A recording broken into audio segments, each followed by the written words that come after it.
Welcome back to my YouTube channel EN learners. I hope आप सब अच्छी होंगी। तो चलिए गाइज आज की क्लास को डिस्कस करेंगे। तो अभी तक हमने आपके ये सभी चैप्टर कंप्लीट कर चुके हैं, जिसमें आपका भौतिक विन्यास, जलवायु एवं मृदा, प्राकृतिक वनस्पति एवं वन्य जीव, नदियाँ, झीलें, आर्द्रभूमि प्लस आपका कृषि एवं पशुपालन भी हमने डिस्कस कर लिया है। तो आज हम चलेंगे आपका यहाँ पर सिंचाई एवं बहुउद्देशीय नदी घाटी परियोजना। तो यहाँ पर आपकी यूपीजी से रिलेटेड जो भी आपके चैप्टर है, उन सभी चैप्टर को यहाँ पर कवर कराया जा रहा है। जो भी इंपॉर्टेंट क्वेश्चन बन सकते हैं, जो भी आपको 18 फरवरी को जो आपका एग्जाम होगा, प्लस जो भी यूपीएसआई का एग्जाम देने वाले हैं, उनके लिए भी ये क्लास बहुत ही ज़्यादा इंपॉर्टेंट है, क्योंकि इसमें हम आपकी पूरी यूपी जी के जो है कंप्लीट कर रहे हैं। तो ये सब चैप्टर आपके यहाँ पर हो चुके हैं। ये सारे क्वेश्चन हमने डिस्कस कर लिए। आप जाकर प्लेलिस्ट चेक करना, आपको सारी क्लासेस सीक्वेंस वाइज मिल जाएगी। तो यहाँ पर आपका ये कृषि पशुपालन भी हो चुका है। आज हम आपका यहाँ पर डिस्कस करने वाले हैं आपका चैप्टर 7, जो कि आपका यहाँ पर सिंचाई एवं बहुउद्देशीय नदी घाटी परियोजना से रिलेटेड होगा। जो भी इंपॉर्टेंट क्वेश्चन होंगे उसे जानेंगे, प्लस में जो आपकी एक्स्ट्रा चीजें हैं जिससे आपको इस बार क्वेश्चन देखने को मिलेंगे, उन्हें भी यहाँ पर डिस्कस करते हैं। तो कोई नया जुड़ा हो चैनल के साथ तो आप सभी चैनल को सब्सक्राइब कर सकते हो। बेल आइकन को ऑन रखना ताकि आपको नोटिफिकेशन समय पर मिल सके, क्योंकि यहाँ पर आपकी हिंदी की भी क्लासेस कराई जाती है, PYQ की भी क्लासेस होती है, और आपकी जो करंट अफेयर है उन्हें भी यहाँ पर कंप्लीट कराए जा रहे हैं। अभी तक हमने आपकी दिसंबर की और नवंबर की डिस्कस कर चुके हैं। अक्टूबर की भी आपको जल्दी देखने को मिलेगी। तो आज आपके अक्टूबर की करंट अफेयर डिस्कस करेंगे, तो आप सभी चैनल के साथ जुड़ सकते हो। तो यहाँ पर बात करेंगे, आपका सबसे फर्स्ट क्वेश्चन है आपका, निम्नलिखित में से कौन सा बांध उत्तर प्रदेश में नहीं है। क्या पूछा है, जो उत्तर प्रदेश में नहीं है? आपका अरोरा, आपका बंगेलखंड, आपका अडवा या फिर आपका बदुआ। तो इसमें जो है आपका यहाँ पर अरोरा भी है, बंगेलखंड भी है, अडवा भी है, लेकिन जो आपका बदुआ है ये आपका यहाँ पर उत्तर प्रदेश में स्थित नहीं है, ये आपका स्थित है बिहार में। ठीक है, बांका बिहार में आपका बदुआ आपका बांध स्थित है। बंगेलखंड आपका बलराम में हो गया, अडवा आपका मिर्जापुर में, और आपका अरोरा मिर्जापुर में। ठीक है, इन दोनों को याद रखना है, अडवा और आपका अरोरा। ए से स्टार्ट होता है, तो दोनों किस में? आपका मिर्जापुर में। इस तरीके से याद रख सकते हो। आगे बात करेंगे, सबसे बड़ी बहुउद्देशीय परियोजना बतानी है उत्तर प्रदेश की, कौन सी है? रिहंद परियोजना, आपका माथा टीला योजना, आपका चंद्रप्रभा या फिर आपका बेतवा नहर परियोजना। तो इसका बिल्कुल सही आंसर है आपका रिहंद परियोजना। ये आपके उत्तर प्रदेश की सबसे बड़ी बहुउद्देशीय परियोजना थी। रिहंद बांध जो उत्तर प्रदेश के सोनभद्र जिले में, कहाँ पर है? सोनभद्र जिले में आपका पीपरी गांव में स्थित आपका गुरुत्वाकर्षण बांध है। पूछा जाए उत्तर प्रदेश का गुरुत्वाकर्षण बांध कौन सा है, तो कौन सा बताना है आपको? रिहंद बांध। यह रिहंद बांध जो आपका गोविंद बल्लभ पंत सागर के नाम से जाना जाता है। ये चीजें आपकी पहले पूछी जा चुकी है, तो इस चीज का नाम याद रखना है। यहाँ से कितने क्वेश्चन बनेंगे? एक तो ये बनेगा कि गोविंद बल्लभ पंत सागर किसे कहा जाता है? आपका रिहंद बांध। रिहंद बांध कौन सा है? आपका गुरुत्वाकर्षण बांध। कहाँ पर है? आपका सोनभद्र में। कौन से गांव में? आपका पीपरी। इस चीज का याद रखना है, और सबसे बड़ी बहुउद्देशीय परियोजना का। आगे बात करेंगे, सिंचाई का सबसे बड़ा स्रोत, ये हमने लास्ट क्लास में आपका जाना था कृषि से रिलेटेड। तो क्या था आपका यहाँ पर? नलकूप। बिल्कुल ठीक हो जाएगा। उत्तर प्रदेश में नहर सिंचाई देश के लिए प्रथम स्थान है। ठीक है, क्या है? नहर सिंचाई में आपका प्रथम स्थान है। लेकिन अगर आपका उत्तर प्रदेश का पूछे जाए तो यहाँ पर किसका हो जाएगा? नलकूपों का जो है यहाँ पर सबसे ज्यादा योगदान है। तो नलकूपों से सबसे ज्यादा सिंचाई की जाती है। आगे बात करेंगे, ये रहा आपका पूरा। तो पहले नलकूप, फिर नहर, कुआं, तालाब और आपका अन्य। ठीक है, पहले नलकूप का यूज होता है, फिर नहरों का, फिर कुएं का, फिर आपका तालाब और झीलों का, और अन्य मतलब बाकी अलग संसाधन जैसे वर्षा का जल, ये सारी चीजें हो गई। आगे बात करेंगे, उत्तर प्रदेश का निम्नलिखित सिंचाई साधनों में से किसका सर्वाधिक क्षेत्रफल सिंचित है? तो वही क्वेश्चन आपसे दोबारा पूछ ले तो क्या आ जाएगा यहाँ पर? नलकूप। ये क्वेश्चन आपका कई बार रिपीट हो चुका है, इंपॉर्टेंट क्वेश्चन है। आगे बात करेंगे, आपका निम्नलिखित में से नहर उत्तर प्रदेश के अधिकतम क्षेत्रफल की सिंचाई करता है? किसकी करता है? आपका अपर गंगा नहर, शारदा, आपका लोअर गंगा नहर, आपका रामगंगा नहर। तो इसमें से बताना है कौन सा जो है अधिकतम क्षेत्रफल की सिंचाई करता है। तो इसका जो बिल्कुल सही हो जाएगा वो हो जाएगा आपका शारदा नहर। किस प्रकार से? ये आपका उत्तर प्रदेश में अधिकतम क्षेत्रफल की सिंचाई करता है। शारदा नहर उत्तर प्रदेश की सर्वाधिक लंबी नहर है। पूछा जाए उत्तर प्रदेश की सबसे लंबी नदी नहर कौन सी है? आपकी शारदा। इस चीज का याद रखना। यह आपका चंपावत से आपका वनवासवा उत्तर प्रदेश, उत्तराखंड में नेपाल की सीमा नाप के स्थान पर शारदा नदी से निकलती है। तो शारदा नहर कहाँ से निकलती है? शारदा नदी से। आगे बात करेंगे, नहर का निर्माण जो है आपका यहाँ पर 1920 में प्रारंभ हुआ। 1928 में पूर्ण हुआ। यह नहर लगभग 8 लाख हेक्टेयर भूमि की सिंचाई करती है। कितनी? 8 लाख हेक्टेयर भूमि की। आगे बात करेंगे, उत्तर प्रदेश की सबसे लंबी नहर कौन सी है? अभी हमने जाना कौन सी, आपकी शारदा, क्योंकि ये करती है 8 लाख हेक्टेयर भूमि की सिंचाई करती है, तो ये आपकी सबसे बड़ी हो गई। आगे बात करेंगे, भारत में नलकूपों एवं कूपों से सिंचित अधिकतम क्षेत्रफल वाला राज्य कौन सा है? कौन सा? अभी पढ़ा हमने। उत्तर प्रदेश में सबसे ज्यादा क्या होती है? नलकूपों तथा कूप से जो है सिंचाई की जाती है। उत्तर प्रदेश में आपका 83.7% होता है। आगे बात करेंगे, आपका इसमें पूछा है अर्जुन बांध नहर से उत्तर प्रदेश का लाभान्वित जिला कौन सा है? तो अर्जुन बांध नहर कहाँ से है? ये आपका हो गया एटा, इटावा, आपका गोरखपुर या फिर आपका हमीरपुर। तो हमीरपुर बिल्कुल सही हो जाएगा, तो डी आंसर इसका बिल्कुल सही है। अर्जुन बांध जो है आपका उत्तर प्रदेश के महोबा जिले के चक्खारी से निकलकर आपका अर्जुन नदी पर बनाया गया है। ये आपका यहाँ पर 42 किलोमीटर लंबी मुख्य नहर कौन कौन सी है? महोबा प्लस आपका हमीरपुर जिले। अगर आपसे पूछा जाए यहाँ पर आपका महोबा था तो भी ठीक था। अब आपको यहाँ पर दिया क्या दिया है? आपका हमीरपुर जिलों में सिंचाई करती है। अतः अर्जुन बांध जो है उत्तर प्रदेश के सबसे ज्यादा जो है लाभान्वित क्षेत्र कौन सा हो गया? आपका हमीरपुर। ठीक है, आपका महोबा आता वो भी ठीक हो जाता, लेकिन महोबा नहीं था, इसलिए हमने कौन से लगा दिया? आपका हमीरपुर। इसमें सबसे ज्यादा लाभ आपका अर्जित करती है किससे? आपका अर्जुन बांध नहर, जो कि कहाँ है? आपका महोबा जिले में है। आगे बात करेंगे, उत्तर प्रदेश की पेयजल परियोजना बतानी है कौन सी है? शारदा सहायक नहर योजना, ज्ञान पंप नहर योजना, गोकुल बेराज परियोजना या फिर आपका पथराई बांध। तो इन्होंने पूछा है आपका पेयजल परियोजना कौन सी है? गोकुल से याद रखना, गोकुल में क्या है? आपके पेयजल परियोजना जो है स्टार्ट की गई, तो इसमें क्या आ जाएगा? आपका गोकुल बेराज परियोजना उत्तर प्रदेश की पेयजल योजना है। ये आपका 1980 के दशक आगरा, मथुरा, आपका वृंदावन नगरों में पेयजल को उपलब्ध कराने के लिए किया गया। तो किन? आपका आगरा हो गया, आपका मथुरा और आपका वृंदावन, इन 3 नगरों में आपको पेयजल की सुविधा के लिए आपका गोकुल बेराज परियोजना का आविष्कार किया गया। तो क्या हो जाएगा? उत्तर प्रदेश में मथुरा तथा गोकुल के मध्य यमुना नदी पर, कौन सी नदी? अगर पूछा जाए आपसे कौन सी नदी है तो बताना यमुना नदी पर। कहाँ पर है? आपका मथुरा तथा गोकुल के मध्य आपका किया गया है, तो इसे क्या कहा जाता है? आपका गोकुल बेराज परियोजना कहा जाता है, क्योंकि किस से रिलेटेड इलाकों में आता है? ये आपका यहाँ पर मथुरा, वृंदावन, तो किससे? गोकुल से है, तो इसी वजह से इसका नाम गोकुल रखा गया।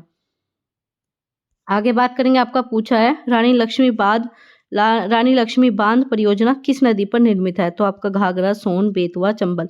तो क्या आ जाएगा? बेतवा नदी पर जो है आपकी योजना बांध परियोजना आपकी बनाई गई है। किसमें? उत्तर प्रदेश के रानी लक्ष्मीबाई बांध योजना का याद रखना, बेतवा नदी पर जो है आपकी निर्मित है। आगे चलेंगे, तो बेतवा बिल्कुल सही है। ये आपका मध्य प्रदेश तथा उत्तर प्रदेश सरकार की संयुक्त परियोजना है।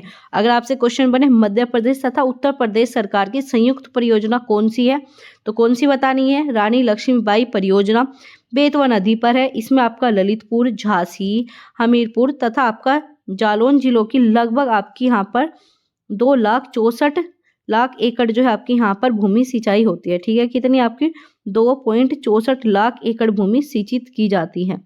आगे बात करेंगे, दक्षिणी उत्तर प्रदेश का औरैया जिला प्रमुख रूप से खालिस्तान का उत्पादक करता है। किस चीज का करेगा? गुड़ का, शुद्ध देसी घी, शहद, हींग।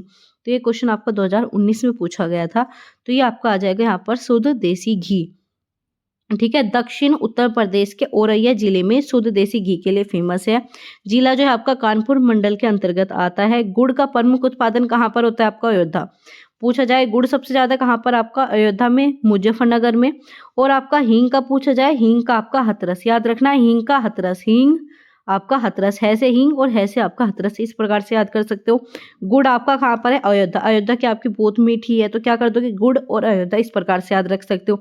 इसी प्रकार से शुद्ध देसी घी मतलब औरैया, औरैया मतलब चिड़िया मान लीजिए, तो क्या हो गया? चिड़िया को क्या पसंद है? घी पसंद है, तो इस प्रकार से ये नाम याद रख सकते हो। तो आपको चीजें याद होनी चाहिए, किसी भी तरीके से करो वो आपके ऊपर डिपेंड करता है। आगे बात करेंगे,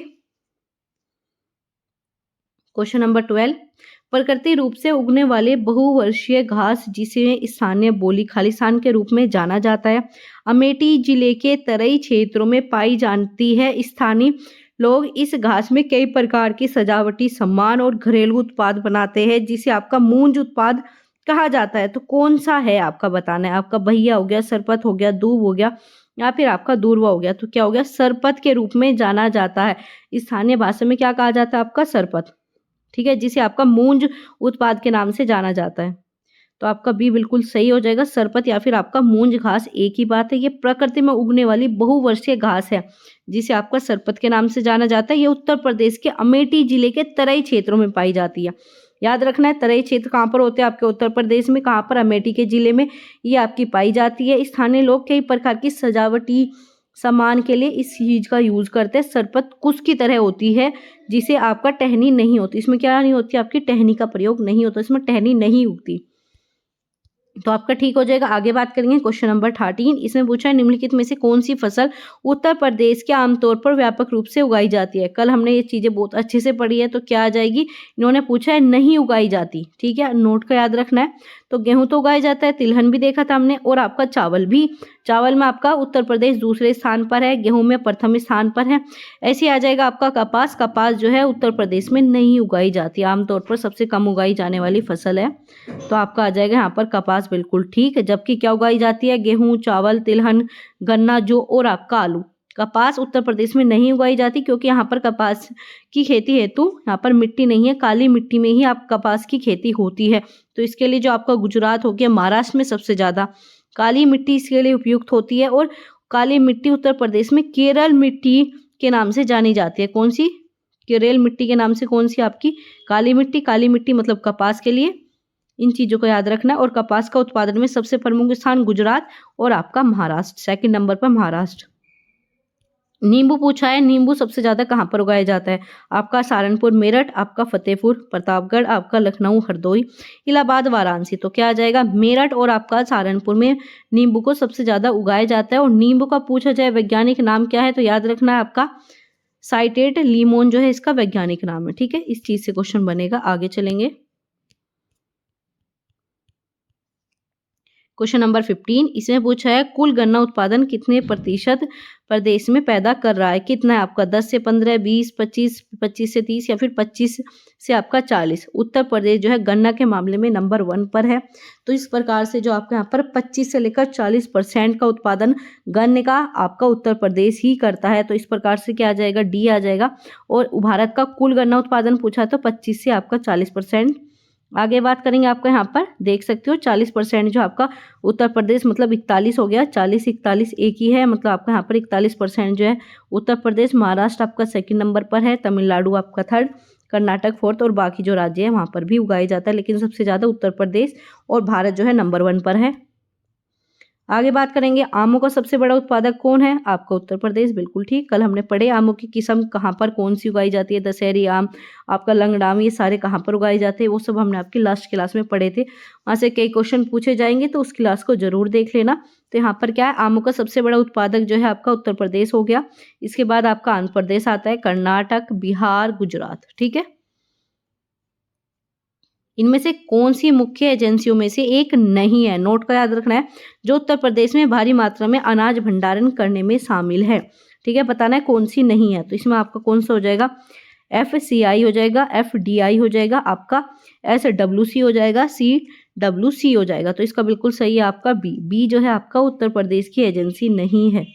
ठीक है, FDI जो है उत्तर प्रदेश की एजेंसी नहीं है। ये क्या करती है, आपके एक देश से दूसरी कंपनी में का दूसरे देश में निवास करने के लिए प्रत्यक्ष विदेशी निवेश आपका FDI कहा जाता है। तो FDI क्या होती है, आपकी प्रत्यक्ष विदेशी निवेश। फुल फॉर्म पूछी जाए FDI की क्या है, प्रत्यक्ष विदेशी निवेश कहा जाता है। आगे बात करेंगे, जो कि अनाज भंडारण का प्रयोग नहीं करती, क्योंकि ये क्या करेगी, एक कंपनी जो है दूसरे देश की कंपनी के साथ निवेश करती है। तो इस वजह से ये आपकी गेहूं से रिलेटेड नहीं है, अनाज से रिलेटेड नहीं है। आगे बात करेंगे, भारत में कौन सी है, भारतीय खाद्य निगम है आपकी। FCI पूछा जाए, FCI क्या है, भारतीय खाद्य निगम। इसके बाद है केंद्रीय भंडारण निगम, आपका CWD। ऐसे इसी प्रकार से राज्य भंडारण निगम पूछा जाए तो आपका SWC अनाज के भंडारण के लिए उत्तरदायी है। आगे चलेंगे, क्वेश्चन नंबर 18। इसमें पूछा है कृषि आर्थिक अनुसंधान केंद्र की रिपोर्ट 2014 और 15 के अनुसार उत्तर प्रदेश के बारे में कौन सा सच नहीं है। तो गलत चीजें बतानी है आपको, इसमें कौन सी है। यूपी में 28 कृषि विज्ञान केंद्र है, बिल्कुल ठीक है। कितने आपके टोटल 28 कृषि विज्ञान केंद्र जो है यूपी में स्थापित किए गए हैं। उत्तर प्रदेश में 5 कृषि अनुसंधान परिषद है, ये हमने आपकी लास्ट क्लास में पढ़ा था, तो ये 5 तो थे नहीं, तो आपको ये भी नहीं होगा। यूपी में 4 राज्य कृषि विश्वविद्यालय, बिल्कुल ठीक है। 4 आपके यहाँ पर शोध केंद्र भी है, तो याद रखना है। 28 कौन से आपके कृषि विज्ञान केंद्र, 4 आपके राज्य कृषि विश्वविद्यालय, 4 जो है आपके यहाँ पर राष्ट्रीय शोध केंद्र, लेकिन जो आपके 5 है वो इन्होंने गलत दिए हैं। तो वर्तमान में आपके कितने हो गए यहाँ पर 89 जो है कृषि विज्ञान केंद्र जो है अब आपके स्थापित हो चुके हैं, क्योंकि ये रिपोर्ट कौन सी थी 2014 और 15 के अनुसार 28 से, लेकिन अब बढ़कर कितने हो गए आपके यहाँ पर 89 कृषि विज्ञान केंद्र खोले जा चुके हैं। और सबसे पहला पूछा जाए कहाँ पर खोला गया था, तो वो है आपका यहाँ पर प्रथम जो है आपका केंद्र पांडिचेरी में जो है आपका 1974 में जो है खोला गया था कृषि विज्ञान केंद्र, पहला कहाँ पर पांडिचेरी, कब आपका 1974 में। आगे चलेंगे, उत्तर प्रदेश में निम्नलिखित में से किस जिले में बाबू गेंदा सिंह गन्ना शोध संस्थान स्थित है, तो कहाँ पर है, कुशीनगर, गोरखपुर, संत कबीर, अयोध्या, इन सब में बताना कहाँ पर स्थित है। आपको क्लासेस अच्छी लग रही है तो आप प्लीज़ इसे शेयर कर देना अपने दोस्तों के साथ, आप शेयर नहीं करते, लाइक करना बिल्कुल ना भूले। कोई नया जुड़ा हो तो आप सभी सब्सक्राइब कर लीजिए, क्योंकि डेली आपको यहाँ पर इसी प्रकार से क्लासेस कराई जाती है, तो आप सभी चैनल के साथ जुड़ सकते हो। यहाँ पर बात करेंगे बाबू गेंदा सिंह गन्ना शोध संस्थान जो उत्तर प्रदेश के कुशीनगर में है। कुशीनगर में क्या है आपका गेंदा, इस प्रकार से याद रखना। कुशी मतलब क्या हो गया, गेंदा, गेंदा जो आपका कुश है, इस प्रकार से याद रख सकते हो। या कुशी में क्या है, गेंदा। इसे किस नाम पर, किस स्थान पर है आपका, ये सेवराही नामक स्थान पर है। इस शोध संस्थान जो है आपका 1976 में की गई। इस संस्थान के पहले निर्देशक पूछा जाए आपका डॉक्टर HN सिंह बनाए गए। कौन थे, डॉक्टर HN सिंह जो है आपके यहाँ पर बनाए गए थे। आगे बात करेंगे, उत्तर प्रदेश का बीज प्रमाणीकरण ब्यूरो कहाँ स्थित है, इंपॉर्टेंट क्वेश्चन पूछा जाए। उत्तर प्रदेश का बीज प्रमाणीकरण ब्यूरो कहाँ पर है, ये आपका स्थित है यहाँ पर आलमबाग, आपका इलाहाबाद, सुल्तानपुर, आपका गौरीगंज। तो सही क्या हो जाएगा, ए बिल्कुल सही है आपका यहाँ पर लखनऊ में। आलमबाग कहाँ पर है, लखनऊ में स्थापित किया गया, 2002 में जो है ये स्थापित किया गया था। आगे बात करेंगे, कृषि समृद्धि आयोग की स्थापना किस वर्ष हुई, मोस्ट इंपोर्टेंट क्वेश्चन। कृषक समृद्धि आयोग की स्थापना आपकी 2017 में की गई थी। किस में की गई, 2017 में की गई। मुख्यमंत्री जो है इस अध्यक्षता करता है। और कृषक समृद्धि आयोग का उद्देश्य 2022 तक किसानों की आय दुगनी करने के लिए रखा गया था। क्या, किसानों की आय दुगनी करने के लिए रखा गया था। आप सभी को पता है बीजेपी ने इस चीज का वादा किया था कि किसानों की आय दुगनी करेंगे। किस चीज को लेकर, आपका किसान समृद्धि आयोग को लेकर। तो यही चीज थी कि 2022 तक क्या कर देंगे, किसान की आय दुगनी। 2017 में स्टार्ट किया गया था, नवंबर 2017 में। आगे चलेंगे, उत्तर प्रदेश का पारीछा बांध किस नदी पर अवस्थित है, तो कहाँ पर है, बेतवा, केन, रिहांद, आपका रोहनी। तो कहाँ पर है आपका, बेतवा में स्थित है।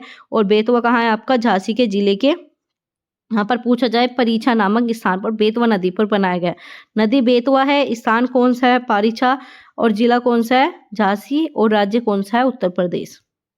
आगे चलेंगे, आलू निर्यात जोन कौन सा है, कल पढ़ा था, आगरा है, प्रयागराज है, फतेहपुर सीकरी, कानपुर। तो आगरा बिल्कुल सही हो जाएगा। आलू का निर्यात जोन सबसे ज्यादा कहाँ पर है, आपका आगरा में है। आगे चलेंगे, उत्तर प्रदेश में तराई क्षेत्र में मुख्य रूप से उगाई जाने वाली सुगंधित चावल की किस्म का नाम बताना है। रोजमट्टा, तृप्ति, आपका यहाँ पर सोना मसूरी, आपका काला नमक। काला नमक से रिलेटेड कल क्लास में काफ़ी अच्छे से पढ़ा था, तो वही चीज़ें पूछी गई। काला नमक क्या आपके सुगंधित चावल की किस्म है जो कि आपका तराई क्षेत्र में उगाई जाती है। तो क्या आ जाएगा आपका डी बिल्कुल सही है, जो कि अपने आप में सिद्धार्थ नगर में सबसे ज़्यादा उगाई जाने वाली किस्म है। यह आपका अच्छे गुणवत्ता वाले सुगंधित चावलों में से एक है। खेती बौद्ध काल से ही की जा रही है। यह पूर्वी उत्तर में हिमालय तराई के क्षेत्र में काफ़ी मात्रा में उगाया जाता है। इसे आपका काले मोती के नाम से जाना जाता है। प्लस चावल के अधिक उत्पादन के कारण पूछा जाए चंदौली को क्या कहा जाता है, चावल का कटोरा। आपने शक्कर का कटोरा जाना है, चीनी का कटोरा पढ़ लिया, लेकिन आपने चावल का कटोरा नहीं पढ़ा। तो चावल मतलब आपका चंदौली, ठीक है, याद रखना, जैसे चावल जैसे चंदौली सबसे ज़्यादा आपका यहाँ पर उगाया जाता है। आगे बात करेंगे, क्वेश्चन नंबर 25, उत्तर प्रदेश में नहरों के माध्यम से सतह के पानी की बेहतर आपूर्ति प्रदान करने के लिए इनमें से कौन सा प्रमुख सिंचाई बहुउद्देशीय परियोजना में से एक नहीं है। क्या पूछा है, कौन सा नहीं है, तो वर्षाजनक, शारदा सहायक, रामगंगा गंडक परियोजना। तो ये सारी ही परियोजना जो है उत्तर प्रदेश में, लेकिन आपकी वर्षाजनक जो है उत्तर प्रदेश की परियोजना नहीं है। तो क्या आ जाएगा, ए बिल्कुल सही आ जाएगा। नहरों के बहुउद्देशीय परियोजना के द्वारा विकसित किया गया। इसके उद्देश्य में जो है आपके यहाँ पर 3 समादेश विकास परियोजना शारदा, आगे रामगंगा, गंडक, इन तीनों को याद रखना है। शारदा, रामगंगा और गंडक जो है शुरू की गई, और इसमें शारदा नहर प्रदेश की सबसे बड़ी नहर है। तो उत्तर प्रदेश की सबसे बड़ी नहर कौन सी है, शारदा। और इसके अलावा आपकी दूसरी कौन सी थी, रामगंगा, और आपका गंडक। ठीक है, क्या है, गंडक जो है। ये 3 परियोजना जो है आपकी स्टार्ट की गई सिंचाई से रिलेटेड। आगे बात करेंगे, टिहरी बांध योजना किस देश के सहयोग के लिए पूरी की जाएगी, जर्मनी, इटली, ब्रिटेन या सोवियत रूस। तो सोवियत रूस बिल्कुल ठीक है। टिहरी बांध योजना अपने आप में ही इंपॉर्टेंट क्वेश्चन ही काफी पूछा जाता है। तो टिहरी बांध योजना उत्तर प्रदेश के राज्य में है, प्लस किसके लिए है आपका यहाँ पर सहयोग देगी, सोवियत रूस के लिए। ठीक है, उत्तराखंड के राज्य के टिहरी जिले में भगीरथी नदी पर, कौन सी, भगीरथी नदी पर सोवियत रूस के सहयोग के लिए किया गया। टिहरी बांध की ऊंचाई आपका 260.5 मीटर है, और वर्तमान में स्थापित क्षमता जो है आपके यहाँ पर 2400 मेगावाट हो चुकी है। इसके अतिरिक्त जो है आपके 1000 वाट की इकाई लगाने की मंजूरी सरकार ने दे दी है। टिहरी बांध परियोजना केंद्र की 75% व राज्य की 20% धन व्यय क्या है, कितना क्या है, केंद्र का टोटल 75 और राज्य उत्तर प्रदेश का आपका यहाँ पर 25% धन व्यय किया गया। आगे चलेंगे, उत्तर प्रदेश के निम्नलिखित में से सबसे ऊंचा बांध कौन सा है, कौन सा सबसे ऊंचा बांध है आपका, मठमिला, आपका रामगंगा, मेजा बांध, आपका रिहंद बांध। इससे काफी क्वेश्चन बनेंगे, इस चीज को ध्यान से समझना, क्योंकि उत्तर प्रदेश के लिए ये सब चीजें बहुत ज्यादा इंपॉर्टेंट है। तो क्या आ जाएगा, रामगंगा जो है सबसे ऊंचा बांध है। क्या पूछा गया, सबसे ऊंचा बांध। आगे बात करेंगे, रामगंगा कहाँ पर है आपका, बिजनौर में, धामपुर बिजनौर, याद रखना है, धामपुर बिजनौर रामगंगा नदी के पर जो है ये बांध स्थित किया गया है। राम बांध जो है आपका धामपुर बिजनौर रामगंगा नदी पर आपका कितना ऊंचा है, ये 127.5 मीटर ऊंचा है। ऐसी माता टीला जो है आपका यहाँ पर बेतवा नदी पर, पूछा जाए माता टीला बांध बेतवा जो कि आपका ललितपुर में है, बेतवा नदी ललितपुर, माता टीला, वहीं रामगंगा आपका धामपुर बिजनौर। आगे बात करेंगे, आपका रिहंद बांध जो है सोनभद्र में, कहाँ पर, रिहंद बांध सोनभद्र में, और आपका मेजा बांध मिर्जापुर की बेलन नदी पर, कितनी, बेलन नदी पर। आगे चलेंगे, उत्तर प्रदेश का परीक्षा बांध किस नदी पर बनाया गया, शारदा, बेतवा, चंबल, घाघरा। तो क्या आ जाएगा, बेतवा बिल्कुल ठीक है। परीक्षा बांध कुछ ही देर पहले पढ़ा, कहाँ पर था, बेतवा नदी पर, बिल्कुल सही। इसके जलाशय का उपयोग बिजली उत्पादन के लिए परीक्षा थर्मल पावर पॉइंट द्वारा किया जाता है। बेतवा नदी आपका हमीरपुर के निकट यमुना नदी में मिल जाती है, कहाँ पर मिल जाती है, यमुना नदी में बेतवा नदी मिल जाती है, और कहाँ पर आपका हमीरपुर के निकट। तो ये हमने आपके यहाँ पर 28 क्वेश्चन किए, मोस्ट इंपॉर्टेंट क्वेश्चन थे। इससे के अलावा आपके कोई और क्वेश्चन देखने को नहीं मिलेंगे, यही क्वेश्चन है जो कि आप सभी को तैयार करने हैं। जो चीज़ें आपको एक्स्ट्रा में बताई गई उसे बहुत अच्छे से पढ़ना है। तो आज की क्लास आपकी यहीं पर समाप्त होती है। अगली क्लास में हम आपका पर्यटन पढ़ेंगे, इसके बाद आपके हम इसी प्रकार से अगला चैप्टर पढ़ेंगे, उद्योग हो गए, बजट भी पढ़ेंगे, जनसंख्या भी पढ़ेंगे। हर एक चीज़ को इसी प्रकार से हम रोज़ डेली डिस्कस करते हैं। तो आप सभी रोज़ डेली आ जाया करो। हिंदी की क्लास 8 बजे होती है, और आपके यहाँ पर जीके की क्लास दोपहर में होती है, और इसी प्रकार से पीवाईक्यू और करंट अफेयर की क्लास भी आपकी डेली यहाँ पर कराई जा रही है। तो आप सभी जुड़ सकते हो। और वीडियो अच्छी लगी हो, क्लासेस अच्छी लगती हो, तो प्लीज़ शेयर कर देना अपने दोस्तों के साथ, और आप सभी जो है लाइक कर देना। कोई नया जुड़ा हो सब्सक्राइब करना, और बेल आइकन को ऑन रखना, ठीक है, ताकि आपको नोटिफिकेशन मिल सके। और इन सब की पीडीएफ जो आपको टेलीग्राम चैनल पर शेयर कर दी जाएगी, तो आप सभी टेलीग्राम चैनल पर जुड़ सकते हो। तो चले गाइस, मिलते हैं आपसे अगली क्लास में। तब तक के लिए आप अपनी तैयारी करते रहिए। Thanks for watching, keep learning, keep supporting EN learners.